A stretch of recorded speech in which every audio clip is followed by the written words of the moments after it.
Le doy la bienvenida a la siguiente ponencia titulada Mitología para todos los géneros, visiones posexuales de las narraciones mitológicas. A lo largo de los siguientes minutos, esta ponencia desarrollará algunas cuestiones relacionadas con el tratamiento de la mitología como una narración, como un texto, y una aplicación de las visiones, de las perspectivas poshumanistas y posexuales sobre estos tejidos narrativos. Como cuestiones introductorias, abordaremos la tradición y la recepción de la mitología clásica, el estudio de la tradición, perdón, clásica consiste en revisar de qué forma se han transmitido y se han difundido los conocimientos que tenemos acerca de la cultura grecolatina y en concreto aplicado a la mitología clásica, mientras que la recepción forma parte de el mismo proceso, pero centrado o visto desde una posición inversa, en el que la recepción aborda la manera en la que estos contenidos que han sido transmitidos a través de la tradición son recibidos, resignificados o tratados en la cultura. Otro de nuestros aspectos introductorios es entender la mitología como un texto, como un tejido discursivo para la codificación de las prácticas culturales y artísticas. Es innegable que la mitología forma parte, y hablo de la mitología grecolatina más concretamente, forma parte de el legado artístico y cultural que tenemos hoy en día a través de la pintura, de la escultura, de la literatura o del cine. Y por último, nuestra introducción aborda una cuestión importante para nuestro estudio, como es la perspectiva poshumanista. Aquí ya lo desarrollaremos más profundamente en la metodología, pero nos estamos basando en gran medida en las propuestas de Braidotti y su trabajo sobre el poshumanismo para entender que en la actualidad la mitología puede nuevamente resignificarse, podemos volver a abordarla desde perspectivas que hayan superado las nociones humanísticas o antihumanísticas también sobre el ser humano. Así, los objetivos de esta ponencia quedan expresados como tal. Eh, Revisaremos los modelos metodológicos para el estudio de la recepción clásica desde una perspectiva queer, poshumanista. También exploraremos las posibilidades de recepción poshumanística de la mitología grecolatina y a continuación, después de explorar estas posibilidades, aplicaremos una visión posexual a estas narrativas, a estas narraciones mitológicas. Los principios que seguimos para reevaluar esta noción de recepción clásica desde una perspectiva de teorías queer y de teorías de género implica desde un primer momento cancelar la noción de progreso, puesto que las recepciones queer se proponen como no teleológicas y no orientadas a establecer un sentido genealógico lineal, al menos, propiamente dicho. Otro de nuestros principios es expandir el potencial resignificador de los silencios con los que contamos en torno a la mitología y en general hacia los datos históricos, desde los estudios de filología clásica o los estudios de historia antigua, se es muy consciente de que la información que poseemos no es siempre concluyente ni es totalizadora para darnos una visión completa de las culturas o de las sociedades de la antigüedad. Y por lo tanto, a través de estos silencios podemos expandir el potencial que tienen a nivel de significado desde la recepción, nunca desde intentar establecer una visión anacrónica de estos periodos. Y por último, proponemos como principio de evaluación, o de reevaluación, mejor dicho, la eliminación del sistema de alteridad presente-pasado, de forma que se deja de utilizar el pasado como si fuera un otro a nivel de significado, a nivel semiótico. Así, eh, eliminamos estas barreras entre presente y pasado, ya que estamos recibiendo este contenido discursivo mitológico en un presente y por ello al mismo tiempo estamos haciendo reinterpretaciones presentes de un pasado o de una cultura y unos textos provenientes de culturas que han sido ya en este momento superadas, ¿no? Em, los episodios mitológicos que proponemos aquí para resignificar son tres. El episodio de Pigmalión y la estatua, el episodio de Dana y Zeus y por último la figura de Pasífae y el Minotauro. Pigmalión y la estatua es un episodio en el que nos basamos principalmente en la narración de Ovidio, en las Metamorfosis, donde en esa tirada de hexámetros nos cuenta acerca de cómo Pigmalión, un escultor, eh, realiza una estatua femenina de la que se enamora y con la que establece una vinculación física y al mismo tiempo va desarrollando ese deseo de que esa estatua se transforme en un ser humano. Finalmente, ese deseo es concedido por la diosa Afrodita y, y claro, a continuación lo analizaremos en mayor profundidad, pero nos plantea unas cuestiones muy importantes acerca de dónde están los límites del cuerpo en la mitología y también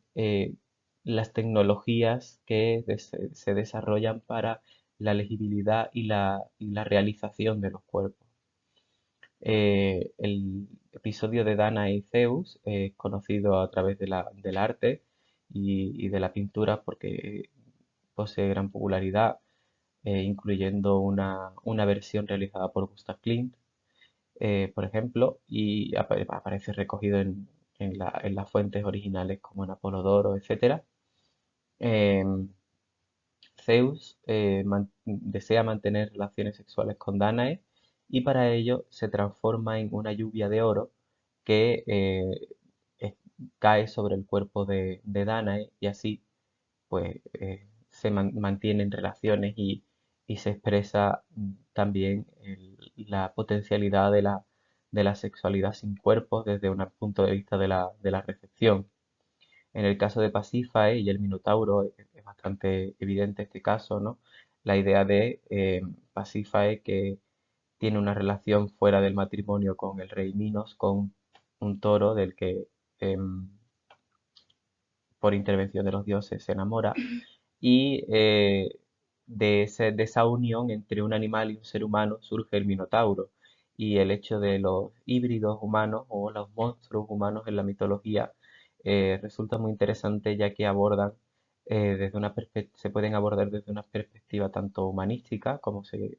ha hecho en la tradición de el Minotauro ni es humano ni es un animal completamente, sino que carece de ciertas habilidades humanas, o desde una perspectiva antihumanística, como se ha venido proponiendo a principios del siglo XX, donde el Minotauro es un reflejo de todo lo que no hace humano al ser humano y al mismo tiempo propone la noción de que representa posibilidades inconscientes de la humanidad. Y por último, una visión poshumanística como puede entenderse tanto desde las propuestas de Braidotti como desde las propuestas de Donna Haraway, donde el Minotauro se puede entender como una superación de la humanidad y por lo tanto otro tipo de entidad muy diferente, ¿no? Una especie de hibridación o una simpoiesis de lo animal y de lo humano. Así, a través de estos episodios proponemos que se puede entender o se puede razonar acerca de dónde están los límites de los cuerpos en la mitología, ya que en la mitología estos cuerpos siempre son desbordantes y no existe una división tan establecida como ocurre en el humanismo, donde está la medida del cuerpo humano, y eso ocurre no solo en estos episodios, sino en multitud de episodios, ¿no? En el que, por ejemplo, Leda y el cisne, en el que Zeus se transforma en cisne para cortejar a Leda, o Salmas y Hermafrodito, donde ambos fusionan sus cuerpos, en fin. A continuación también nos gustaría hablar acerca de estas narraciones, las posibilidades sexuales y reproductivas que plantean, ¿no? La idea de que superan las nociones más estrictas acerca de la sexualidad y la fisicalidad del contacto sexual, así como el hecho de las posibilidades reproductivas, proponiendo alternativas fantásticas, desde luego, pero alternativas y ficticias, quiero decir, con el término fantástico, y alternativas a lo que es la concepción tradicional de la reproducción. Y por último, nos gustaría abordar que estas tecnologías genéricas, como se expresan los géneros sociales y humanos en la mitología, se construyen en gran medida a través de relatos alternativos, puesto que tenemos en estos episodios transgresiones entre el género humano y lo inhumano, ¿no? En el caso, por ejemplo, de la estatua que cobra vida y de repente adquiere una nueva dimensión y un nuevo estatus como ser humano sin haber pasado por el proceso tradicional, o mejor dicho, el proceso biológico de ser un humano, y sin embargo la narración mitológica lo permite y lo proyecta, y así lo proyectamos a nivel cultural y a nivel artístico. Y estas tecnologías genéricas nos permiten comprender la mitología como una dimensión alternativa en el que los seres humanos proyectan eh, otras formas de existir y otras formas de comprender la vivencia, siempre desde una pátina de lo ficticio y desde a través de metáforas y a través de otros recursos, pero que igualmente resultan muy, muy interesantes para comprender las nociones construidas, los constructos sobre el sexo y sobre el género. Y como conclusiones planteamos que la mitología puede entenderse como un texto en el sentido más semiótico de la palabra, es decir, es un tejido significativo que se construye a través de multitud de elementos y a su vez puede establecer relaciones intertextuales o transtextuales con otras prácticas culturales. También hemos abordado que el espacio mitológico supera las nociones humanísticas del ser humano y plantea eh, alternativas respecto a cómo se puede entender el ser humano como constructo social. Y por último, lo que ha sido central en este trabajo, la recepción queer de la mitología como un proceso de resignificación cultural. Es decir, a través de nuevos modelos de recepción podemos resignificar culturalmente discursos y textos que han sido transmitidos y que se han venido interpretando desde la tradición artística y cultural de ciertas maneras, y sin embargo desde una recepción queer podemos plantear alternativas a cómo se entienden estos textos. Y sin más, os doy las gracias por la atención, y si tienen cualquier pregunta o cualquier duda estaré encantado de responder a continuación. Gracias.